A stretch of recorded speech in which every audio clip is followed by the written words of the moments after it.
sabana. Are you ready? Kicau, kicau, kicau mania. Kicau, kicau, kicau mania. Kicau, kicau.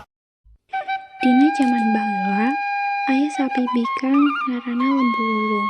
Nu sambenerna widadari nu meunang supata jadi sapi.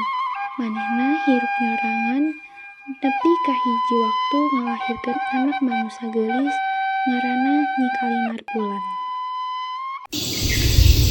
Nyi Kalimar lamun emak ngidit ulah sagawayah mukakeun pantonya, iwal lamun embah datang bari ngageroan Nyi Kalimar, Nyi Kalimar, lah ieu mah geus datang, geura buka panto, geura bawaan ieu bubur. Samuhun emak. Hiji poe aya awewe tukang ngalas suluh nu sasab di leuweung. Manehna tuluy teu sangaja nempo kageulisan Nyi Kalimar Bulan. Saking geulisna Nyi Kalimar Bulan, Nyi Rukimi jadi boga niat goreng.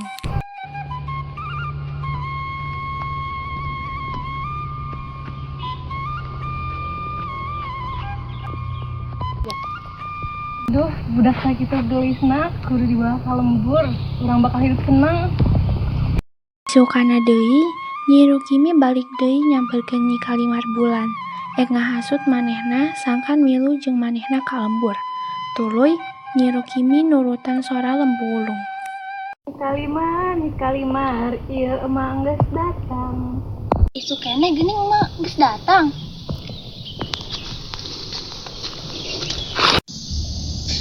Tong sieun Nyai, Udi ngan hayang amprok, iya kadaharangna. Nyai ulin ka lembur di ditu mah rame. Loba kaulinan, loba batur. Bicaraan ku emak. Mumpung emak hayu urang di. Akhirna Nyi Kalimar kahasut ku omongan Nyi Rukimi. Manehna milu indit ka lembur.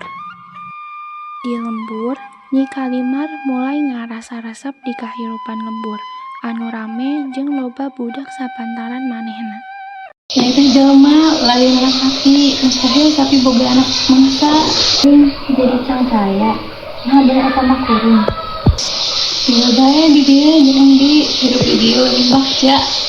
Hiji poe, Lembu Wulung balik ka saung, tapi manehna teu manggihan Nyi Kalimar. Ku kasaktian manehna, Lembu Wulung bisa apal di mana Nyi Kalimar.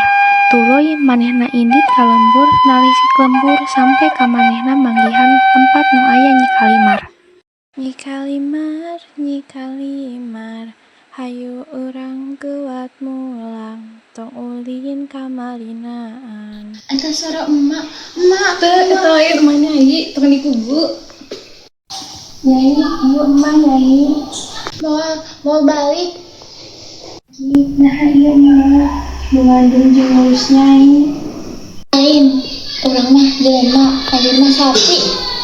Hate Lembu Wulung kacida nyerina, ngadengi jawaban Nyi Kalimar nu teu ngaku deui indung ka manehna. Nyai, naha Nyai tega teu ngaku ka indung. Ujug-ujug bumi ngageter, jeung sedihna nurunkeun hujan jadi caah.